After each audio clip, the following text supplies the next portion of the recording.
So we are live now on YouTube.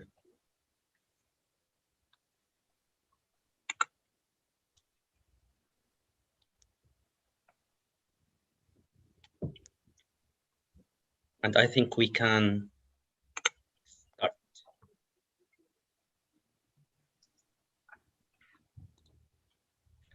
So we can start, Dr. Munir. Okay, thank you very much. Mr. Ihsan Adel, thank you for organizing this event. So I will, first I would like to welcome everybody to this event.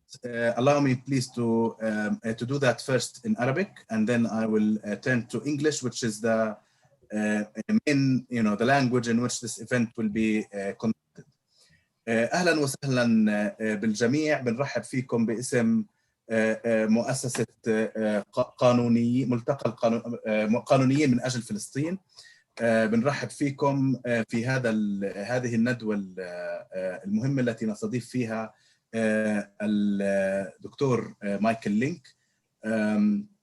الندوة بعنوان المجتمع الدولي وحق الفلسطينيين بتقرير المصير وإنهاء الاحتلال، المسؤولية والمساءلة. اللغة هذا اللقاء رح تكون اللغة الإنجليزية، ولكن بحب أشير إنه في ترجمة فورية متوفرة. للوصول للترجمة الفورية أرجو من جميع من يرغب بسماع اللغة العربية إنه يضغط على زر interpretation في صفحة الزوم هذه في الأسفل، اللي هي عبارة عن رسمة كرة أرضية، واختيار اللغة العربية، وبالتالي بيقدر إنه يتابع كل الندوة باللغة العربية. بطبيعة الحال لما نيجي عند لحظة الملاحظات والأسئلة، فممكن للجميع إنه يستخدم اللغة اللي بلاقيها مريحة له، سواء الإنجليزية أو العربية. بما إنه في عندنا ترجمة فورية، فبالتالي اللغتين رح يكونوا مناسبات. هلا رح أغير للغة الإنجليزية. I will turn to English now. Hello everybody, and welcome to this event, which is under the title National Community, Palestinian Self-Determination, and the End of the Occupation, Responsibility and Accountability. This event today hosts one of the very important scholars of international law, but also experts on Palestine and the occupied Palestinian territory, Professor Michael Lynk. Professor Michael Lynk is an independent expert and an associate professor at the Faculty of Law in Western University in Ontario since 1999, and a former associate dean of the faculty between 2008 and 2011. Professor Lynk has several publications on the Palestinian-Israeli conflict and is currently serving as the UN Special Rapporteur on the human rights situation in the occupied Palestinian territory since 2016. In 2015, Professor Lynk was named to the Mayor of London's honoris list, Ontario, Canada, for his work on humanitarian issues. In fact, I have been in touch with Professor Lynk for several years, actually, even before he assumed his post serving as a special rapporteur. And I have learned a lot from him before he assumed his post, and certainly after. Professor Lynk is a very active special rapporteur, not only in his academic work and reporting work to the United Nations, but also in his relationship with the civil society. Professor Lynk always communicates with the civil society on a continuous basis, seeks information, gives advice, talks when requested to talk, and as a member of the Palestinian civil society, I really appreciate all of the effort that Professor Lynk has been doing, especially since he assumed his post in the independent UN expert. Today's talk is of a special importance to us. Professor Lynk, during his post in the as a special rapporteur, has examined several issues of concern to the human rights situation in Palestine. But one of these issues that he was the occupation and the legality of the occupation itself. As you all know, the Palestinian civil society as well as the UN have been busy documenting violations after violations for decades. But it's always important to come and think about the root causes of these violations and the methods to end these violations. Of course, as lawyers, we always try to seek more knowledge about ending these violations through the international community and through international law.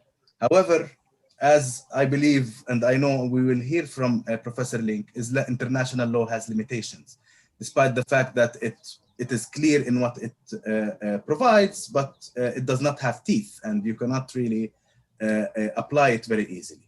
So this webinar has, while organizing this webinar, Professor Lynk has been asked a number of questions, such as, is there a legal responsibility for the international community towards the rights, the right of the Palestinian people to self-determination and the end of the occupation?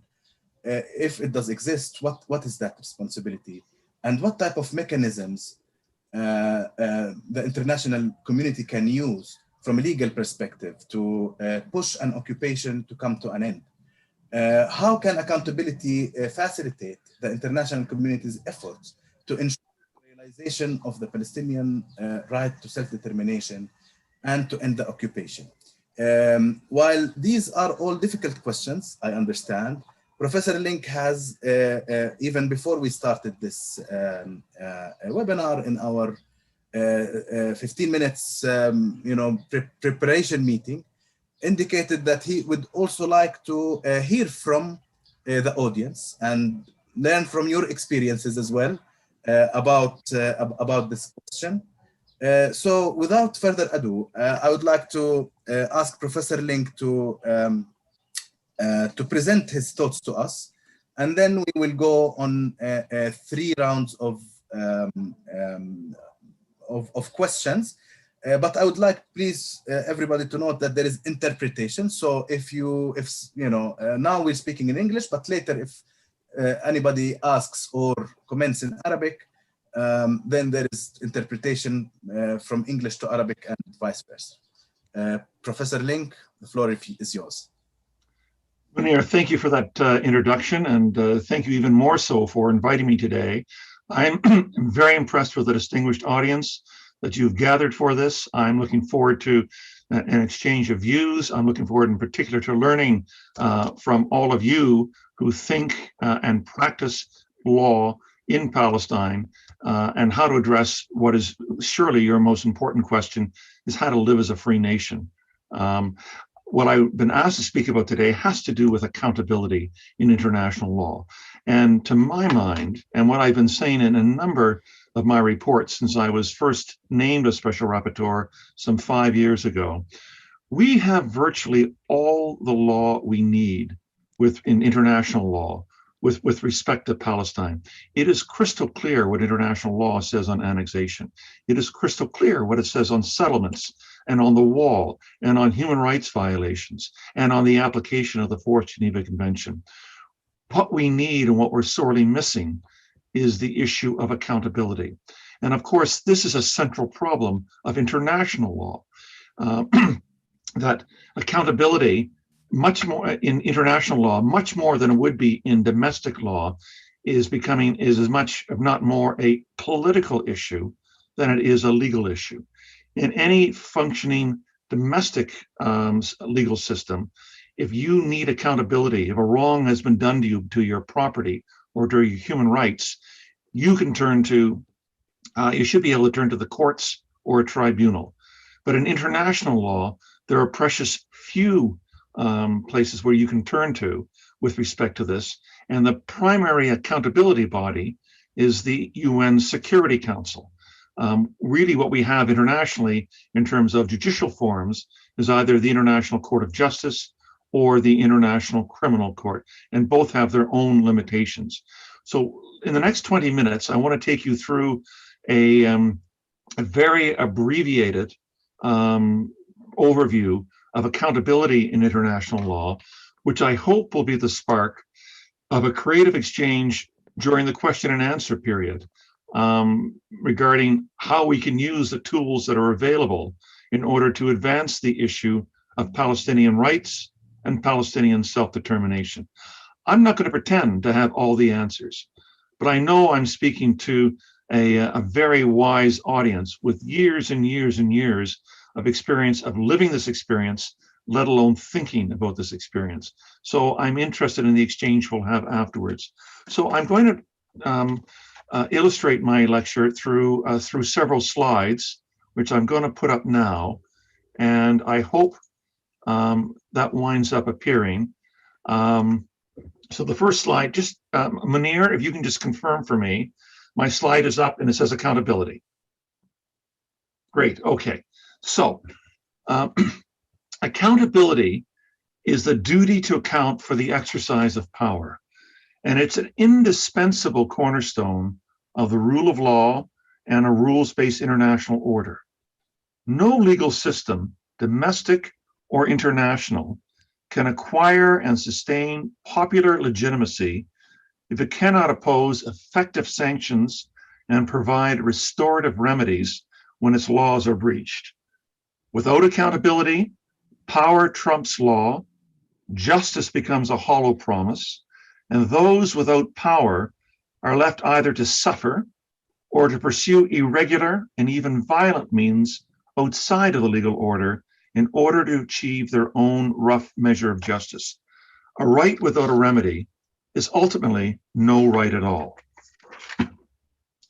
The 54-year-old Israeli occupation of the Palestinian territory, Gaza and the West Bank, including East Jerusalem, is a bitter illustration of the absence of international accountability in the face of the systematic violations of Palestinian rights under human rights and humanitarian law.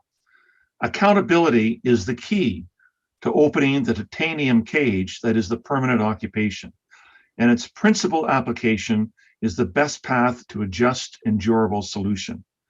Israel, a relatively small country in terms of geography and population, and with a particular dependence on the international community for both trade and investment and diplomatic cooperation, could not have sustained such a prolonged and repressive occupation in clear violation of international law without the active support and malign neglect of many in the industrialized world.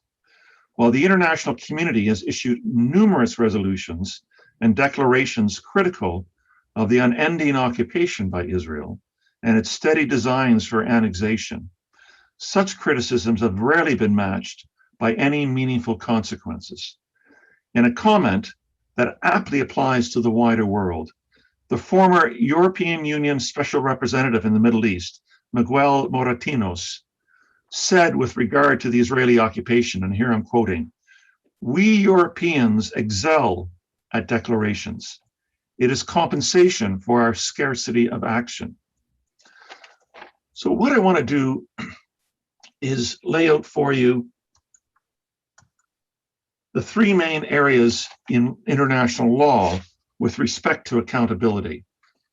And I'll go through these very briefly. Each of them is worth a lecture on all by itself, but I want to make sure that we have an efficient lecture so we have plenty of time to talk. The first issue that I want to point to you goes to, oh, sorry, my apologies. I'm gonna have to get out of this.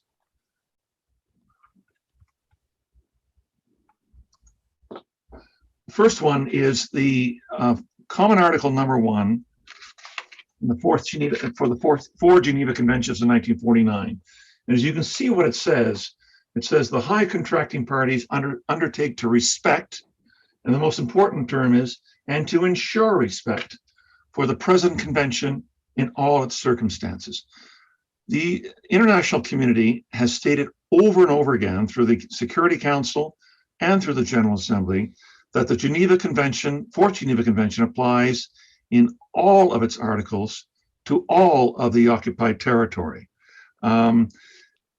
And the International Committee of the Red Cross, which is, if you like, the keeper and the interpreter of the Fourth Geneva Convention, has said that Common Article Number 1 has acquired a quasi-constitutional nature, and which is an elevated legal status that requires states not only to obey the conventions themselves, but to take all reasonable steps within their capacity to insist that other states who are signatories to the Fourth Geneva Convention also meet their obligations under international humanitarian law.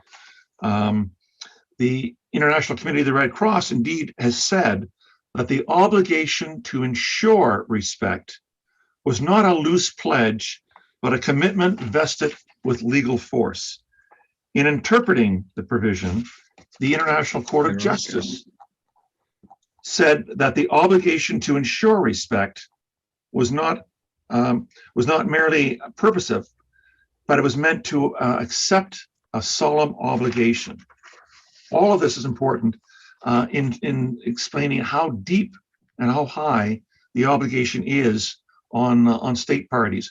And remember, virtually every member state of the United Nations has signed on to and is a signatory to the Fourth Geneva Convention.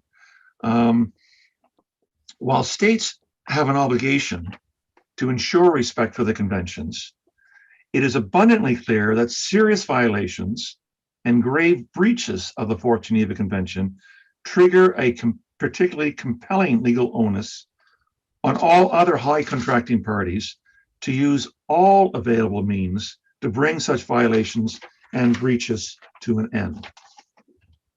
The second part of international law and accountability that I want to draw your attention to are the 2001 articles on state responsibility. And these articles were passed into, if you like, general international law by a unanimous vote of the UN General Assembly in December 2001. So they're almost 20 years old now. And the two important provisions for our purposes are Articles 40 and 41. And these provisions say that states, and this is the member states of the United Nations, assume three basic obligations as part of their accountability to ensure that other states uphold international law. First, a country cannot recognize as lawful situations that are created by serious breaches of international law. Secondly, countries cannot offer aid or assistance in maintaining any situation involving serious breaches.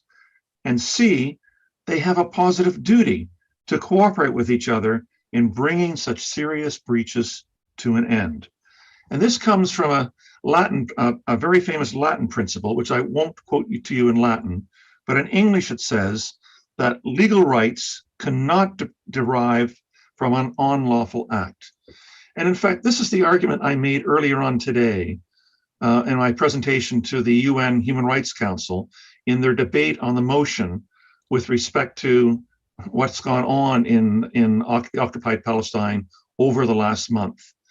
I said that all of the major agreements since the Oslo Declaration of Principles in 1993, right up to the 2020 Trump Peace for Prosperity Plan, all of the major peace agreements or that are aiming towards creating peace, all of them have been created outside of the legal framework of international law and human rights. In effect, realpolitik trumped over rights.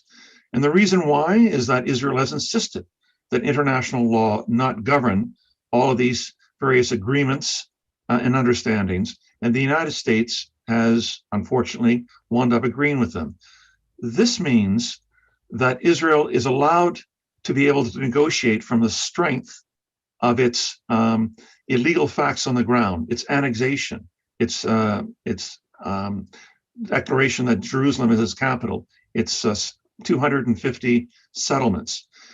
International law, if there was a rights-based approach to all of this, it would say, Israel, you must undo all of your illegal acts committed since 1967, and that would be the basis of negotiations between Israel and Palestine.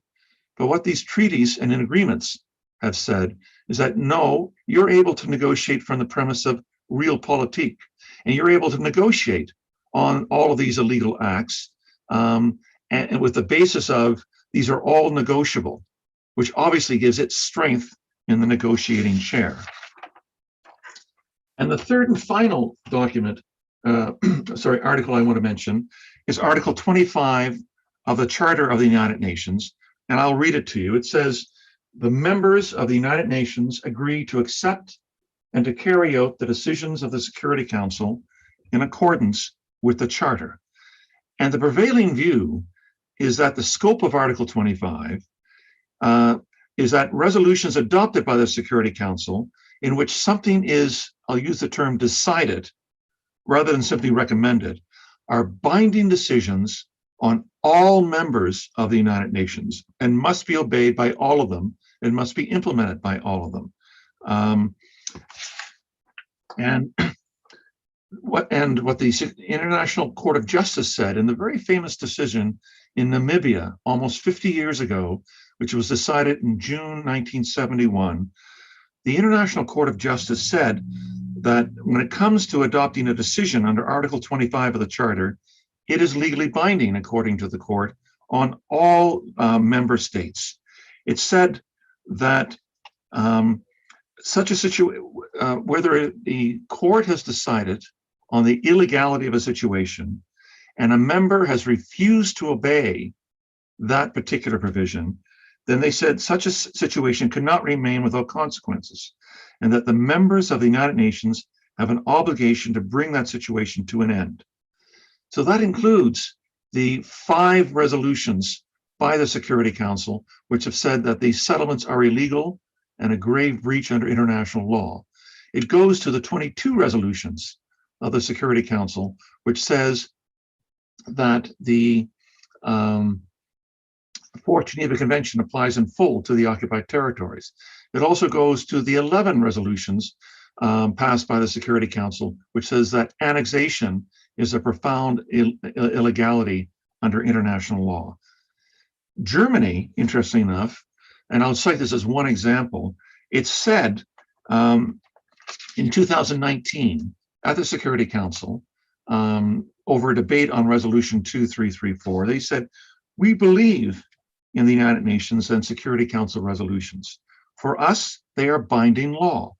We believe in the force of international law, and we do not believe in the force of the strongest.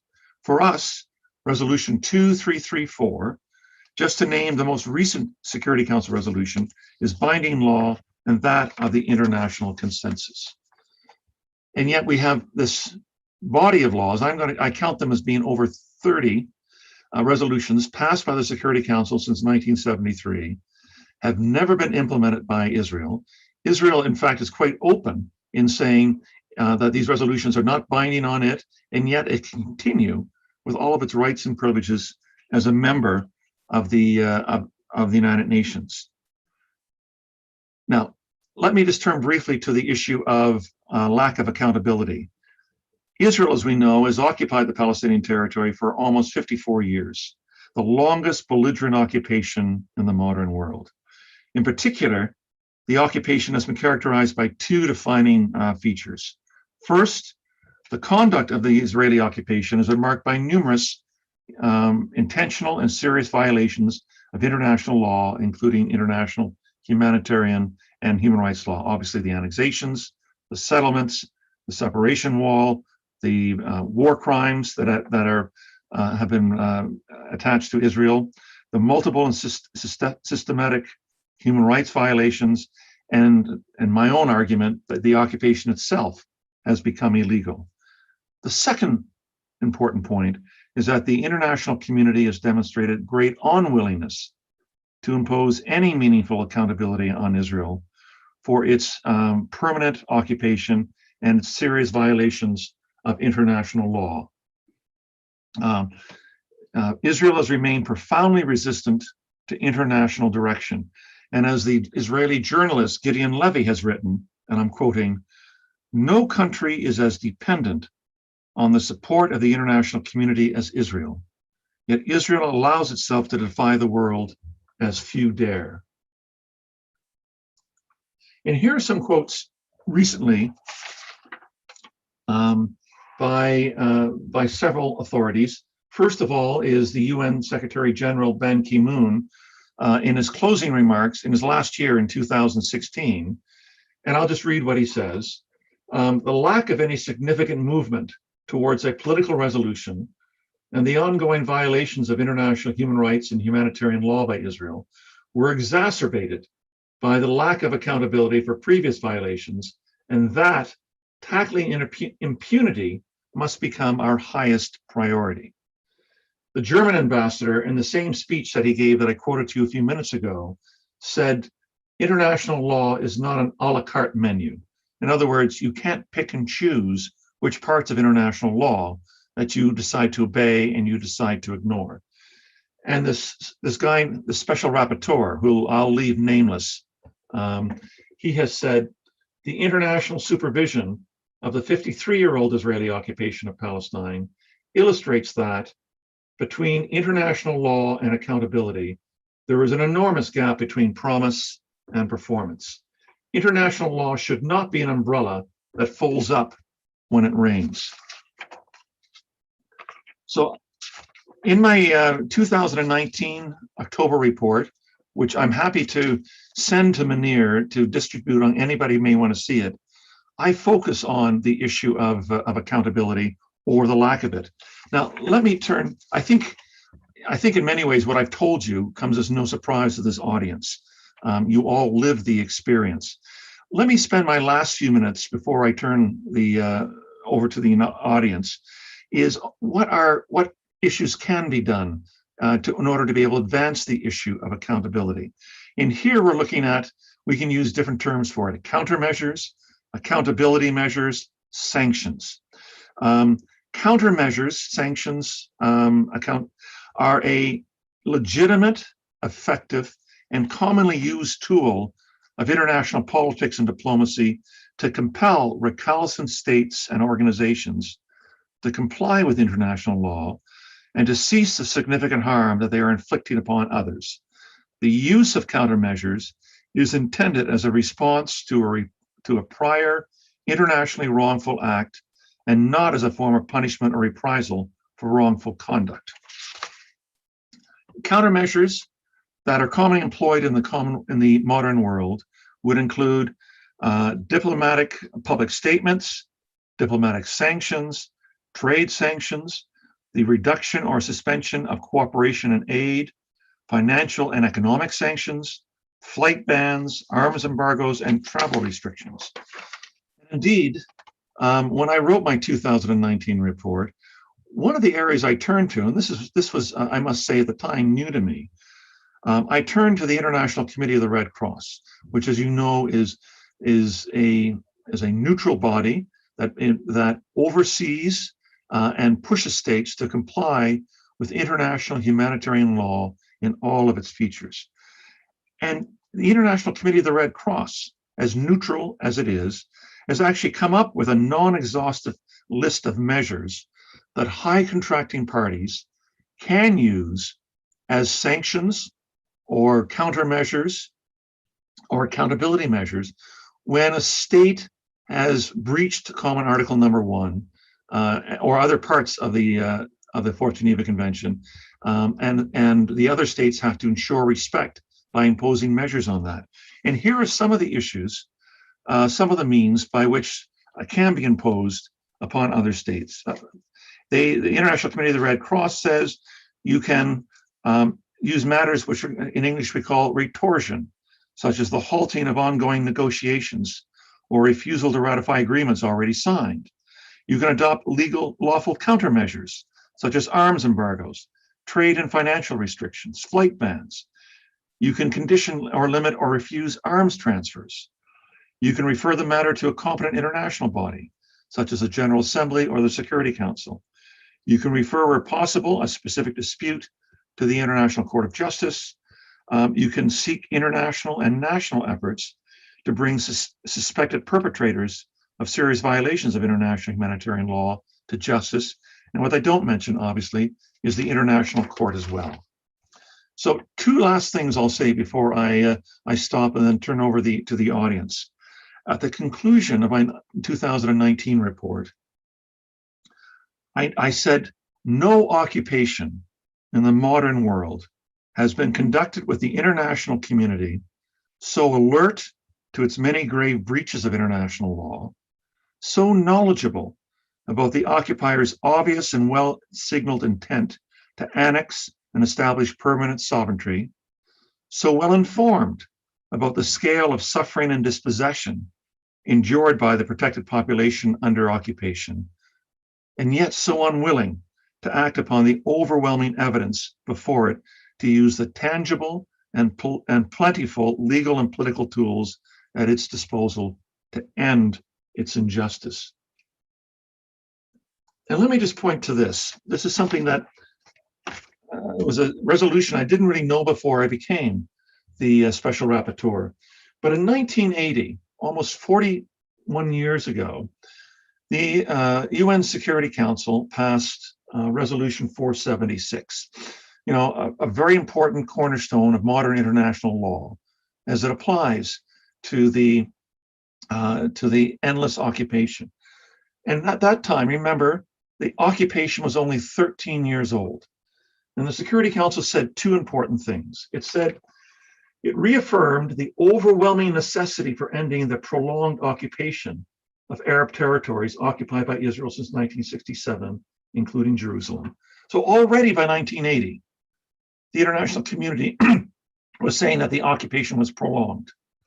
And secondly, it said, it strongly deplores the continued refusal by Israel, the occupying power, to comply with relevant resolutions of the Security Council and the General Assembly. So here's my question to you, which I think I know the answer to you. It's others we have to ask the question to. If the occupation was already prolonged in 1980, and if it was so obvious by 1980 that Israel had no intention of complying with its resolutions against annexation, against the settlements, against claims of sovereignty over occupied land, what are we to make of this in 2021 when the occupation has gone on 4 times that length of time? Well, the European community calls this a one-state reality of unequal rights. Now, I'm sure many of you use Google Translate. And when I put one-state reality of unequal rights into Google Translate, in English, it comes out as apartheid. If esteemed Palestinian, Israeli, and international human rights organizations can now use the term apartheid, I think the term is beginning to enter into common discussion. And indeed, you'll see that in the last few days, is either the minister or the deputy foreign minister of France raised the specter of apartheid, of which the prime minister of Israel was quick to try to refute him. But I'm not sure he's going to be able to hold back the tide of that word as it becomes more and more common in usage. So the last thing I just want to be able to bring to your attention before I turn over is another UN former Secretary General. This is Kofi Annan. And he said in his closing remarks as he was retiring as Secretary General in 2006, he pointed out the centrality of the importance of the Israeli occupation over Palestine as a central issue in international relations. He said the failure to achieve an Arab-Israeli peace is the core source of frustration and instability in the region. The Israeli-Palestinian conflict is not simply one unresolved problem among many. No other issue carries such a powerful symbolic and emotional charge affecting people far from the conflict zone. And then I went on, and these are my closing comments. In his 2011 memoirs, Kofi Annan said that he was disturbed, and I'm going to quote him, of the prolonged and sometimes brutal occupation by Israel. And he lamented the timidity of the Security Council's response. And he said, even when the Council took positions, it did not establish mechanisms to enforce its will. He also identified a leading source for the Council's paralysis, and I quote, the unhealthy possessiveness of the Middle East peace process by the United States of America, unquote. Since 1973, the United States has cast 31 vetoes at the Security Council against draft resolutions critical of the Israeli occupation. In each case, it has been the only Council member casting a negative vote. No other permanent member of the Security Council has cast even a single Council resolution critical of the Israeli occupation. And we all would have seen the drama and the theater in the last 3 weeks going on at the Security Council, where it met on 4 occasions with respect to what was going on in the occupied territories, in particular Gaza, and it could not even reach a common statement, let alone trying to pass a resolution. And we know where the blockage wound up occurring from with respect to that. So the question always becomes with respect to this, how do we meet power with law? How do we use law and all the principles of justice and equality and support and protection of vulnerable people that is embedded in modern human rights law and humanitarian law with the exercise of power in these circumstances? So that's the question I raised. I leave with you, and I'm going to wind up saying, I'm happy to engage in the question and answer that now comes, but I'm not going to pretend to have all the answers. And in fact, in many parts, I want to listen to you in terms of ideas and initiatives you have as to how we can mobilize law, international law, in order to be able to blunt the power of realpolitik. Thank you very much, Professor Lynk, for your wonderful presentation as usual. And thank you also for noting the increasing use from the Palestinian, Israeli, and international human rights organizations of the apartheid framework, which has been relevant for several years, and I think turning to use this framework might be very beneficial to the cause itself. I would like to ask friends and colleagues to use the raise hand button for queuing up questions, and I'm going to take advantage. Where is it exactly, actually? It's in participants. If you click at participants, okay. And then the 3 dots, you will find raise hand in participants. If that's okay, I raised hand or my hand already. So okay, خلاص, you're I'm in. Yes, you're in, certainly. But if I may, maybe I will ask a question and then count it in the first round of questions that I'll take 2 other questions and then take another round. Still, I'm taking advantage of my position. Are you allowed? It seems so. I'm being given leadership of it's abusing my leadership. يعني, if Ihsan allows me, the organizer of the event, then I am allowed. Okay.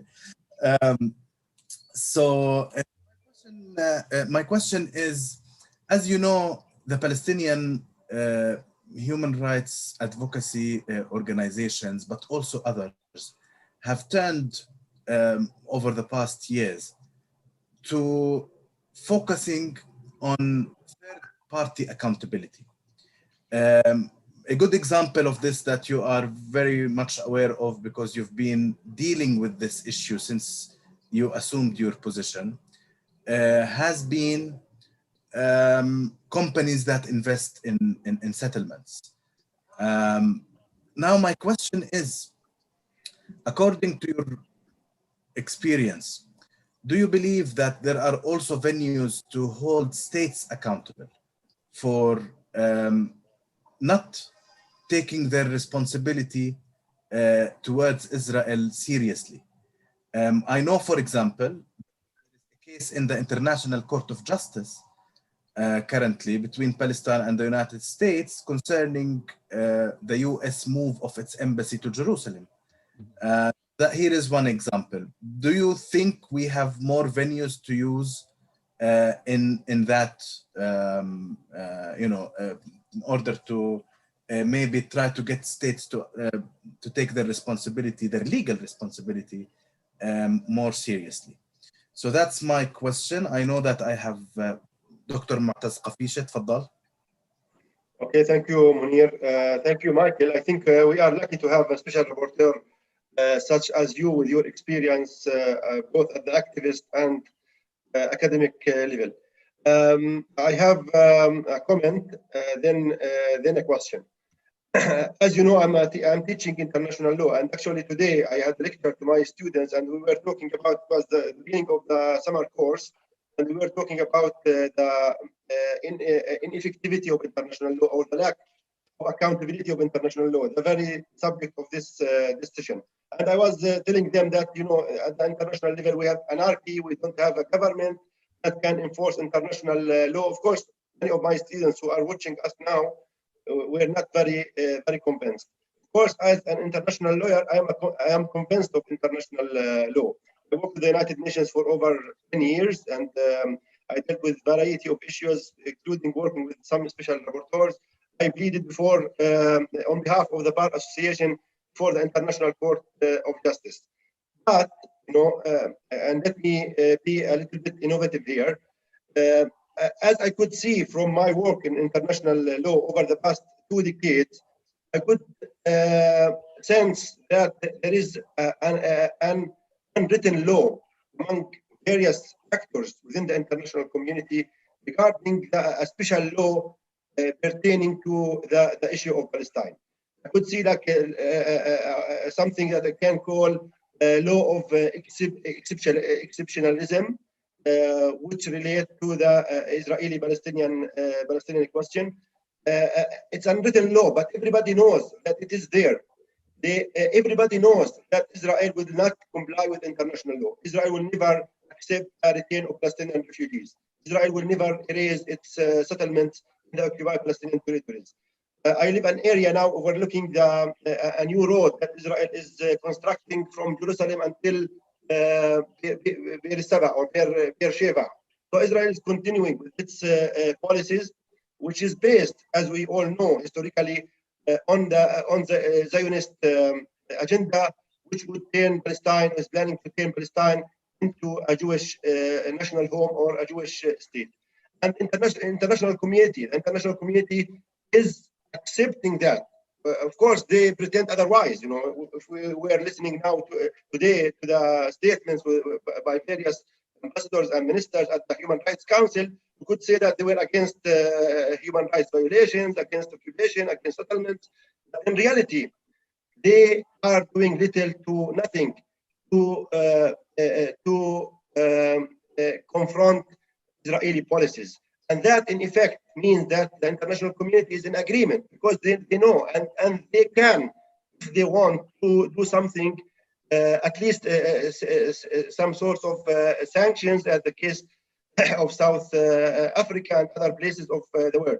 But I could see that the international community, of course, it's a hypocritical position from the powerful countries in the world. But this is the real politic, or this is the international law that would, at the bottom line, or at certain point in history in the future, will be applied. And this is what we also noticed from the various peace treaties that were signed between Palestinian Liberation Organization and the state of Israel. So, having said that, I think one can maybe try to think of new ways with regard to ending of occupation. how occupation could come into force. Some can think like probably Dr. Munir in his thesis with regard to in the field of transitional justice, how transitional justice can be applied in this situation, and what would be the role of the international community, because the accountability and the issue of Israeli occupation is not only the responsibility of Israel. Israel would never have existed if there is no international support or not ongoing international support. Since the end of the 19th century until now, of course, with the Balfour Declaration and in the Palestine Mandate and with the division of Palestine into 2 states until the present day. So I think we need to start to think probably in certain innovative ways. Probably to think, as Dr. Munir also mentioned, regarding the sanctions against certain states who support Israel directly or indirectly, especially those states who provide weapons to Israel to be used against Palestinians. One can think of maybe analogy with the situation in South Africa, and with the current events in occupied territory. I think we are approaching that situation. Of course, the question of the one-state solution could also be thought of or brought into the table. So I think this is what I was expecting actually to discuss this session at this high-level discussion, not only to hear about the law that we all know, and it has been repeating itself, and it's like we are in a circle. Actually, it's a little bit boring. Of course, your lecture was very interesting and stimulating. International law itself is becoming more and more boring. Especially as someone who worked at the United Nations in Geneva and listening to every emergency session of the Human Rights Council. Everybody is just repeating the same things over and over again. So I think time now probably has come to try to think in new ways, using new forms of probably targeting the occupation, maybe thinking of the popular resistance, peaceful resistance, more advocacy at the international level, the question of the transitional justice, issue of one state solution rather than 2-state state solution. So these are this is the comment. My questions are very quick.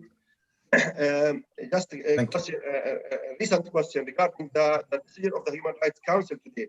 What do you think? Do you think that the decision of the Human Rights Council would be different this time, like the investigation committee that would be formed or might be formed would be different than other commissions that have been formed in the past? This is my actually, and also maybe another question related to the comment regarding the International Criminal Court. As we know, the court decided to open the investigation. Can we think of some innovative ways to push the court a little bit to move, because it's really has proven to be very slowly and very frustrating, especially when we see, as you said in the presentation, clear violations and crimes occurring in the occupied territory. International law is crystal clear in the occupied territory. So how to push the International Court of Justice, and probably a role can be played by you personally as a special rapporteur for the occupied territories and other maybe international actors. I think I talked a lot, so it's time to stop now. Thank you.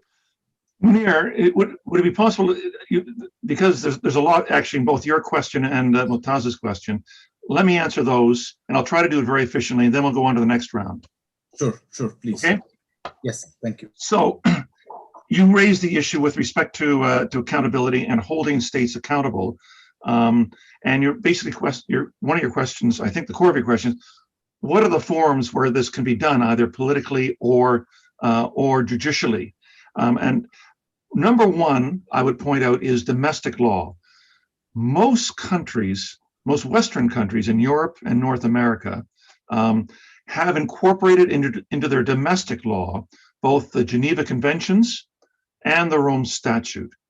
You know, I think the trick there is beginning to find, obviously, and there would be many sympathetic lawyers and civil society organizations who would be willing to research and to initiate domestic court challenges against their own countries with respect to its relationships with Israel that affects the occupation by using the instruments of international law that they have signed on to, but also have incorporated into their domestic law. Obviously, there are moves with respect to the International Criminal Court. I know that the calls today at the Human Rights Council was to ensure that the incidents over the last month, that the violence over the last month winds up, if you like, being presented in an informed, evidence-rich basis to the prosecutor at the International Criminal Court to add to its investigation. We have, of course, the ongoing litigation you mentioned at the International Court of Justice. But let me raise this. I have raised this issue in my 2017 report, and you've mentioned it yourself, Munir. Is the occupation that Israel is conducting now past the bright red line and now in an illegal occupation? As I have said in the past, there are many features of the occupation that the world has accepted as illegal: the annexation, the wall, the settlements, but it hasn't said that the occupation itself is illegal. I concluded, using the foundational points of international humanitarian law, that the occupation had become illegal because Israel was acting as a bad faith occupier. And it's my hope that that might be a question that would be put as an advisory opinion to the International Court of Justice. And the reason why is not simply, let's have an answer that satisfies academics. If the occupation itself was deemed to be illegal, then that heightens the responsibility of the international community to bring this occupation to a full end. And remember as well, you know, that as in terms of another likely forum is a more creative use of the General Assembly to be able to use, for example, a uniting for peace resolution that would wind up beginning to raise and impose questions with respect to accountability. Mutaz, you raised a range of interesting and important points in your presentation and in your questions. One of the questions you asked me was this: today in Geneva, at the special session of the International Criminal Court, the Human Rights Council, was I in favor of the resolution that's being proposed with respect to creating an ongoing commission of inquiry with respect to the violations? And I say to myself, well, that's a good idea. But in the last dozen years, since the 2008-2009 violence on Gaza, up until today, there have been 4 commissions of inquiry created by the Human Rights Council, one on the 2008-09 war, one on 2014 war, one on the 2017-2018 violence at the Gaza Gate, and also on settlements. And each of them said there is no accountability. To my mind, well, as much as I would say an ongoing permanent commission of inquiry is good, the core question today is accountability. I would rather see a commission of inquiry on accountability itself that would give some international endorsement to the fact that accountability is missing, and accountability would consist of these kinds of steps that the international community has to take in order to comply with its international responsibilities. This has to be the question of the issue of the moment. And Mutaz also asked me with respect to the International Criminal Court, and he pointed out the obvious, that the International Criminal Court moves exceptionally slowly. One idea I just put forward, and I don't know if it's possible, but it's something that I think maybe civil society in Palestine should think about. There are a number of files in front of the prosecutor at the International Criminal Court during the second stage, this formal investigation stage. Most of them are files having to do with the 2014 war on Gaza and the 2018 shooting of so many Palestinians at the Gaza frontier. The other file is the settlements. I'm wondering is, why couldn't the prosecutor come to a relatively quick opinion with respect to the settlements and move that forward first to the International Criminal Court? And while he and his team, because it'll be a he in 3 weeks' time, take their time to properly investigate all the other files in front of it, because that involves a lot of evidence. These settlements are low-hanging fruit. They are so obviously in contradiction and in violation of Article 8(2)(b) of the Rome Statute with respect to war crimes. And that should not only be an easy decision to come to in terms of investigation and in terms of gathering evidence, the evidence is so thick with respect to the deep involvement of the Israeli state on the settlements. Indeed, of all the projects the state of Israel has embarked upon since 1948, this has to be probably its largest, most expensive, and most intricate single enterprise that is done, is the creation of these 250 settlements and all the 680,000 settlers. Why couldn't the settlements be brought as an initial case to the International Criminal Court? And while the other files are being investigated, they are going to take much more time in order to line up evidence and witnesses. So I throw that out as an idea as whether or not civil society wants to be able to debate that as one of its demands. So those are my quick answers. I know we only have half an hour left. And there's probably lots of questions. So let me invite you, Munir, to move on to ask get questions from other listeners. You're muted, I'm afraid. Thank you, Professor Lynk, for your answers.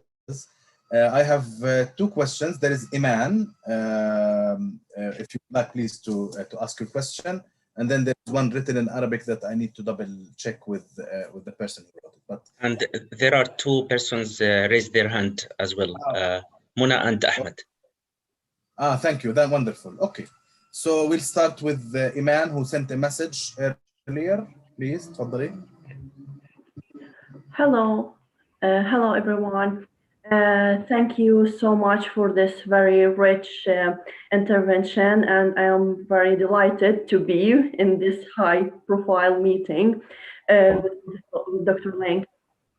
So one of the questions was about the United for Peace principle, which Mr. Lynk has already said something about in the previous answers. What I wanted to ask is, has there been ever any raisement of the question of armed intervention, at least as a threat? It might be like a fantasy, armed intervention in Israel, but yeah, as long as there is constant threat to international peace and security for years, why this issue has never been raised? Like, there's only issues that constantly are raising. Is there any possibility for this issue to be raised at least as a threat to if this relations doesn't stop?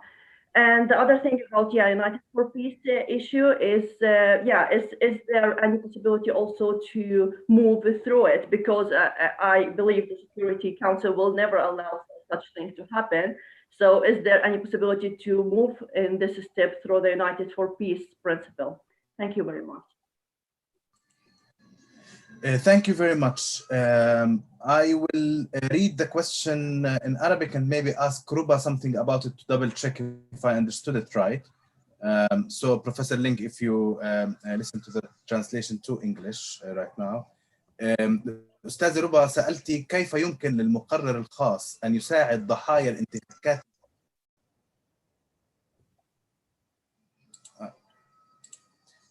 كيف يمكن للمقرر الخاص أن يساعد ضحايا الانتهاكات الإسرائيلية في المساءلة الجنائية للمحتل أمام المحاكم الوطنية؟ شو بتقصدي أستاذة ربا؟ هل تقصدي إنه المحاكم الوطنية وين يعني؟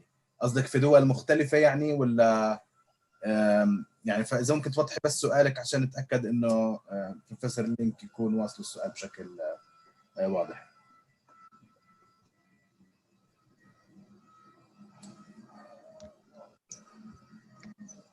أستاذ ربا حضرتك موجودة معنا؟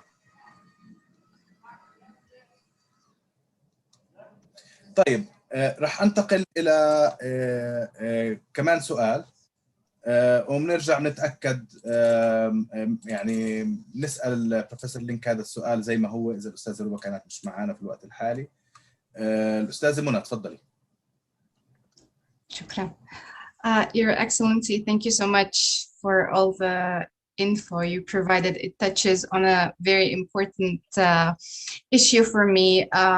I'm working currently on my MA thesis regarding the bindingness of Resolution 2334. And the reason I chose this topic was because of the gray area where you didn't have a concrete answer to this question. And this, in my opinion, I felt like this was the first step for us to determine first, once and for all, that these resolutions were binding, and then we would be able to go to the next step of making sure accountability happens. Because if we are still debating if Israel is legally obligated to implement the resolutions, then it will be a choice between a party that says yes and a party that says no, and then it's not the concentration on the tools and the means to be able to achieve that. And I have a question in this regard. The UN in general, we know, and it states it plainly and clearly, that UN General Assembly resolutions are not non-binding to its members. And it states that. During my research for the UN Security Council resolutions, though, you cannot find such a clear message. And it's very easy to have it, like, answer this question once and for all. I'll tell everyone that these decisions are binding and move on, or say they are not, and it depends on one thing or the other. And it pains me to see even those supporters of Palestine, academics, writers, and from every aspect of life, basing this myth, the misinterpretation of the law. They don't even see the basis of this is chapter 6 or chapter 7. If article 25 only refers to chapter 6, or there are no such thing in the charter. No one talks about that. But then we build our okay, they're not binding, but Israel is doing this and this. But if you say, no, they are binding and Israel has to do them, it's a whole other story. So I was wondering if you can just highlight the reason. I know the main reason, but how, from your perspective, why this mess is happening and what we can do to fix it. Thank you. Thank you very much. So I will turn to you, Professor Lynk, to answer these three questions, and then we can... Dr. Munir, if you don't mind. Yes. Yeah, do you hear me? If you don't mind, I would like to have my question now, just because it is related to the first question of Iman. Please. So it's almost the same. Okay, okay, thank you. So what I would like to say is that Article 1 of the International Covenant on Civil and Political Rights, it says that the state parties shall promote the realization of the right of self-determination and shall respect that right. And in its comment on this article, the Human Rights Committee says, and here I'm quoting, that this article imposes specific obligations on state parties, not only in relation to their own people, but all people which have not been able to exercise or have been deprived of the possibility of their right to self-determination. And there are some scholars argue here that when a state carries out other acts in a systematic and widespread fashion that result in a gross violation those people's right to self-determination, other states would be entitled to intervene forcibly to stop such violation.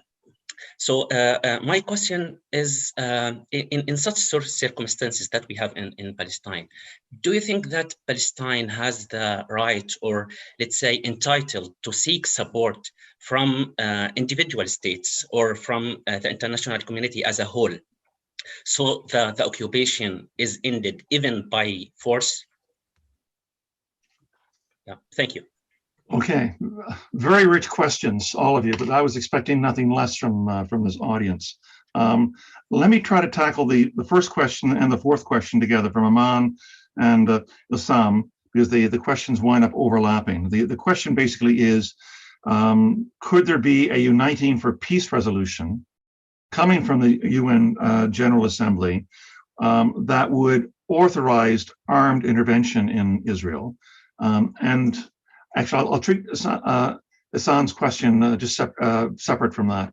And the answer is yes and no. The answer is really, the Security Council can authorize armed intervention. All we have to do is look what happened in 1990 and 1901 after the Iraqi invasion of Kuwait as one example, that the UN authorized a coalition of the willing to be able to combine an international army to drive Iraq from Kuwait. I guess my sense is that is highly unlikely to occur with respect to Israel.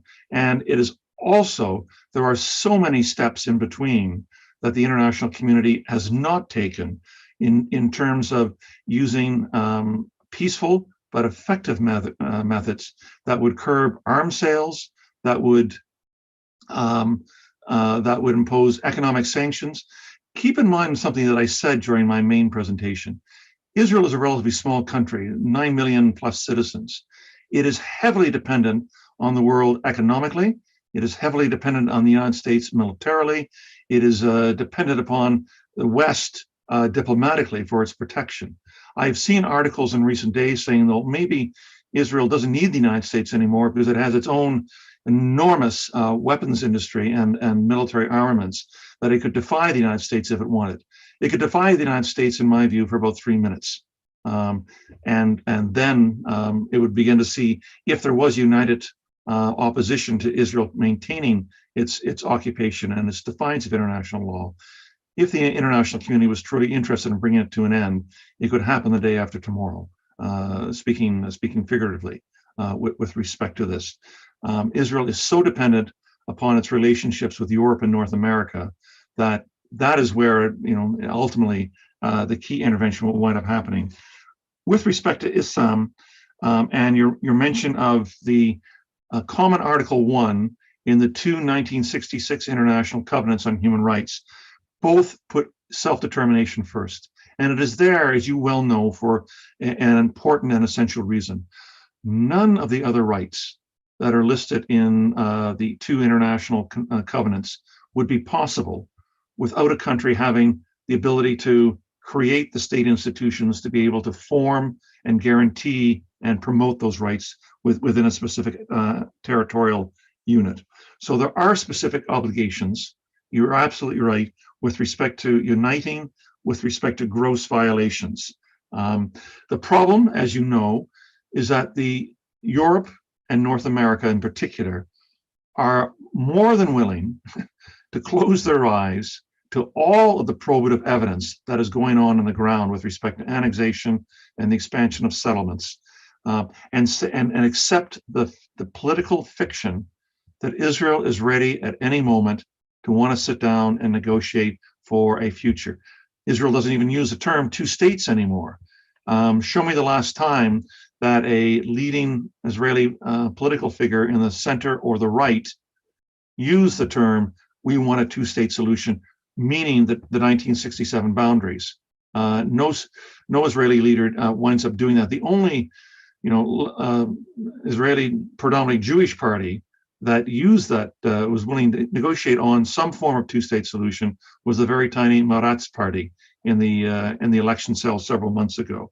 But as long as the international community, the Europe and North America allows that fiction to occur, and they allow themselves to believe, what should I call it, fairy tales, then nothing's going to move with respect to this front. Turning to Ruba's question, can these, which I think it wasn't fully developed, but can the special rapporteur help the victims in local tribunals? I agree with Munir. It would probably depend on which tribunals, but my sense is there are so many strong, good civil society organizations in Palestine who have very rich information with respect to evidence and have a very detailed and I think well-founded legal analysis with respect to the occupation, who would be at the forefront of wanting to be able to help these sorts of individuals. As special rapporteur, I have intervened in 1 or 2 court cases, but that is not a major part of what I wind up doing. And let me turn to the question of Mona raised with respect to Resolution 2334 from December 2016 by the Security Council. And you raised the issue with respect to, I think you're referring to Article 25 of the Charter of the United Nations, and the question with respect to is it something decided or not? You're certainly right when you say that General Assembly resolutions in general are not considered to be legally binding, but that there are exceptions to the rule. And any lawyer knows that there are rules and then there are exceptions to the rules.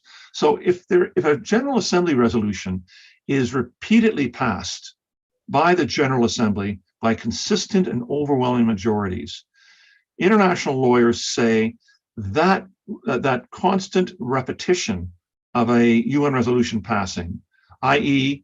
Resolution 194 on the right of Palestinian refugees to return, would then therefore grow and then crystallize into law because the General Assembly has spoken to it on so many occasions. As well, if the General Assembly passes resolutions that reflect international law, that is deemed to be binding coming from the General Assembly. And you've mentioned the various debates on what is decided. Of course, international lawyers employed by or arguing on behalf of a specific state are always going to find an interpretation of a UN Security Council resolution or a UN General Assembly resolution that is most advantageous to its own country. And sometimes that will mean arguing for a very narrow interpretation of a Security Council resolution.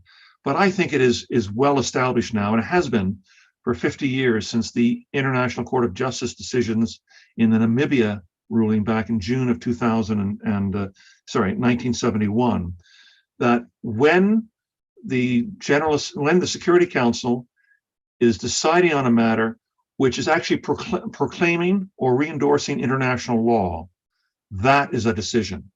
So when the Security Council says the Israeli settlements are a grave breach under international law, that is a decision that Israel has to obey and the international community has to enforce. When the Security Council says that the 14th Geneva Convention applies to the Palestinian territory, or that annexation is illegal, that is a decision of the Security Council, and Israel has to obey, and the international community has to wind up enforcing. And of course, then the question comes, which is the existential question in front of us today, is why isn't that happening with respect to, why is there such a gap between promise and performance in international accountability when it comes to Israel? All I have to do is point to, which you know so well already, it took the international community a matter of mere weeks to impose comprehensive sanctions against Russia for its occupation of Crimea in 2014. And that was without acting from the UN General Assembly or Security Council, because Russia had a veto at the Security Council. And yet a majority of the international community imposed sanctions for that.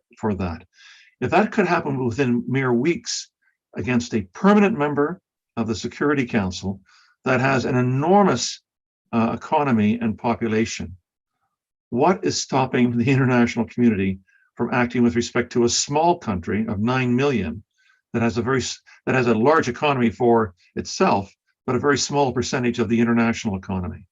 Nothing but politics. Unfortunately, Actually, thank you for stressing and clarifying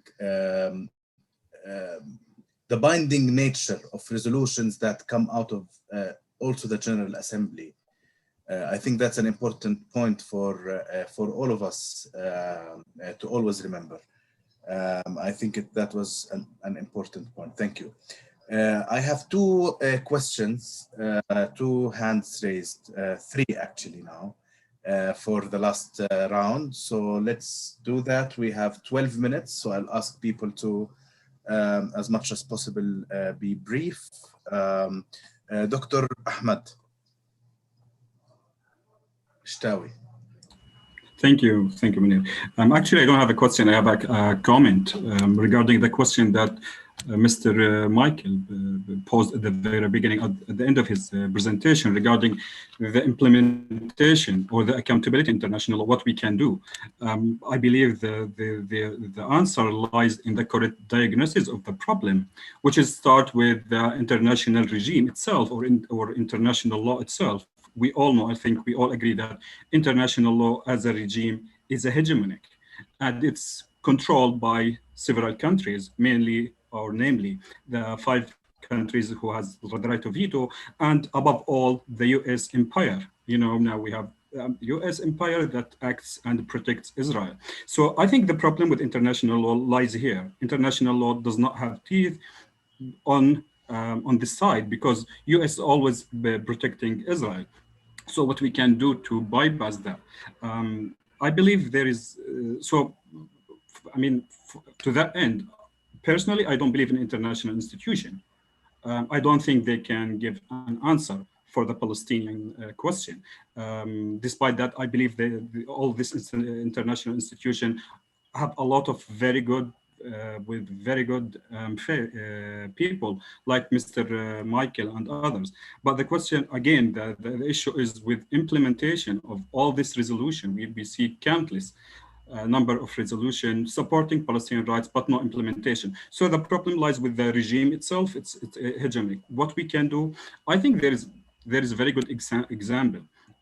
Away from international institution, BDS, actually, the Palestinian movement, BDS, that calls for the boycott, divestment, and sanction on Israel, which mirroring the South African experience. Actually, these people in BDS are very smart, in my opinion, because they understand the problem of international law. Listen, international law is a very good regime. It has a lot of very good principles, talking about human rights, about liberation of people under occupation and colonialism. But at the same time, again, we have this problem of implementation. So what BDS did, BDS took these principles from international law. I mean, if we read the calls of BDS, we have 3 calls. First, the liberation of the ending of occupation in 1967, the return of refugees, Palestinian refugees, and no discrimination in the 48 Palestine 48. So these principles are taken from international law, but they are smart in implementing this. They didn't rely on international community nor international institution, but they took this call and asked people of conscience to implement this. So they're asking people, saying, look, this principle is from international law, and international law give us these rights. So we ask you to help us implementing it. So boycott Israel because it's not complying with international law. And we've seen how many organizations, how many companies, churches around the world are divesting from Israel. That's a very good example, I think, and it's a very smart example using international law and understanding the problem in international law. Also, I think another venues we can use is to review to International Court of Justice to seek an advisory opinion of whether it is a prolonged occupation or colonialism.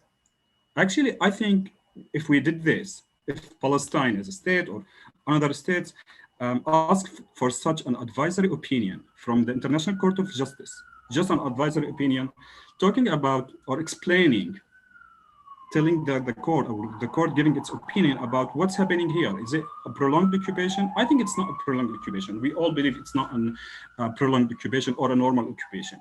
Israel, we all know Israel explicitly claims sovereignty to this land, and doing this by building more and more settlements. So it's not an occupation. And everyone who studied first-year law, international law, will tell you, yeah, this is not occupation. This is colonization.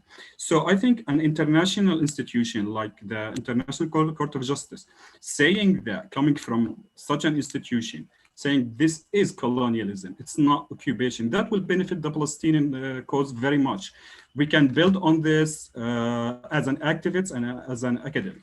Another venue, I think, we as an academic, we have responsibility actually to do this. Recently, or not recently, there is a movement or a scholarly movement called approaches to international law. This movement, or this is about, yeah, international law is the production of the events that happened after the World War, First World War and Second World War, and it's very European-centric law, and it's reproduce and sustain the subordination of third world countries to the first world. So we should start talking about this and criticizing international law. I'm not trying to dismiss international law as a whole. I'm a professor of international law, but I think we should look in international law and focus on this weakness in international law. I just want to. This is what, to my mind, what we can do to put or to start the accountability in international law or implementing international law. I really don't believe in international institutions. The United Nations, with due respect to all very good people that working there and supporting our cause there, but Security Council has shielded Israel, especially the US has shielded Israel many times for the crimes it did. So therefore, I think we should focus more on BDS, on people, asking people to implement international law rather than asking states. You know, states are connected to Israel and the US with economic interest, and they will not give up this economic interest for some values or principles. Thank you. Thank you, Dr. Mustawi. Ustaz Labib.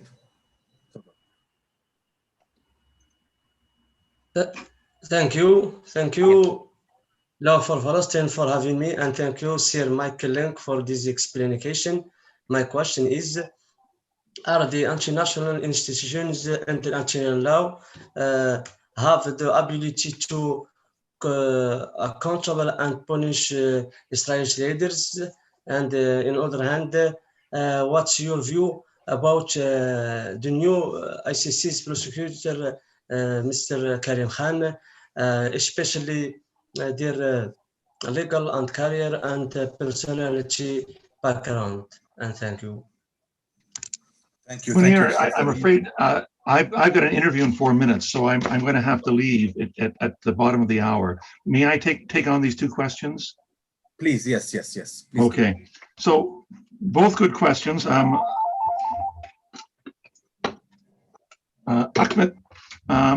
has said, and I think he's right, you know, that international law lacks in enforceability, and it cannot help the Palestinians. Is what I understand you're saying. And you obviously praised, and I understand why, BDS. BDS is important because it is a civil society initiative, and it gains great popularity and enthusiasm among civil society organizations around the world who want to find a constructive outlet to assist the Palestinians. And without in the least denying that, let me say with respect to international law, that international law doesn't belong to international lawyers.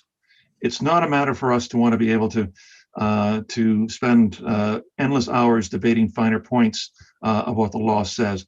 International law's primary purpose is to better humanity. And if it's not doing that, then it is neither international law nor doing its job. The most important, because international law is so strongly on the side of the Palestinians with respect to almost all of the major issues involving the occupation and the denial of self-determination, you know, it becomes not simply a tool of lawyers.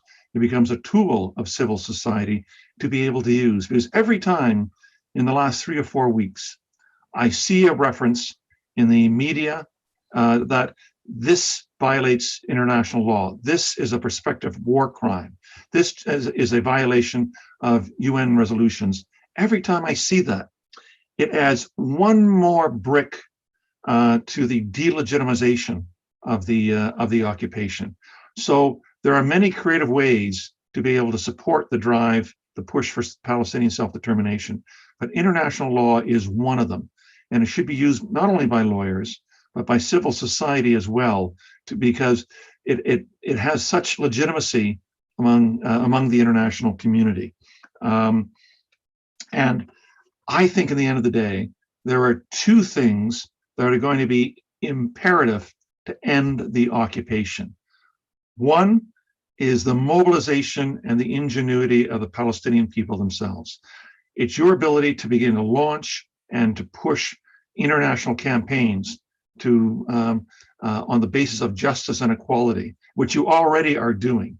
And this needs to be reflected up and down your society and in your political leadership.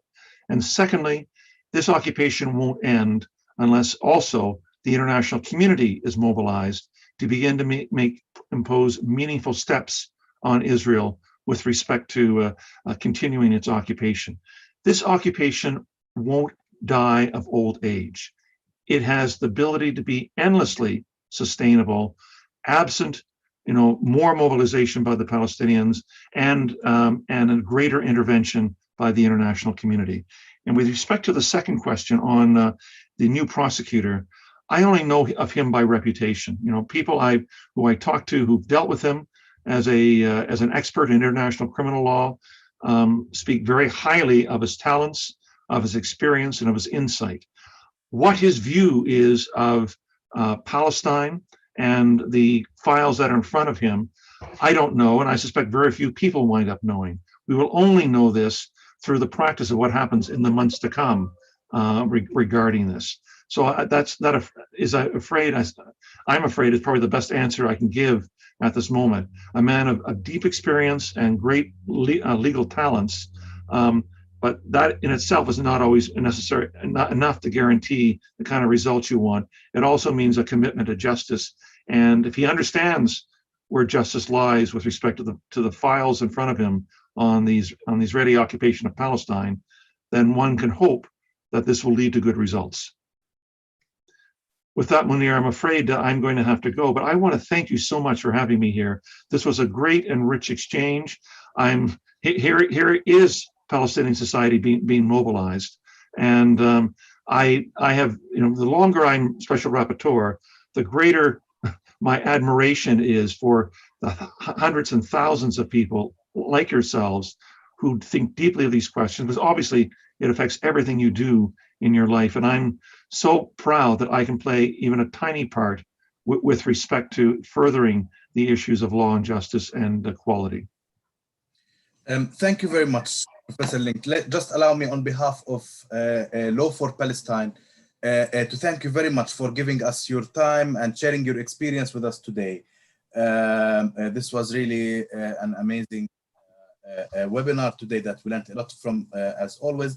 And let me also thank all the academics, experts, and activists who joined us today in this discussion and contributed to it, and the members of Jurists for Palestine Forum who have on YouTube today.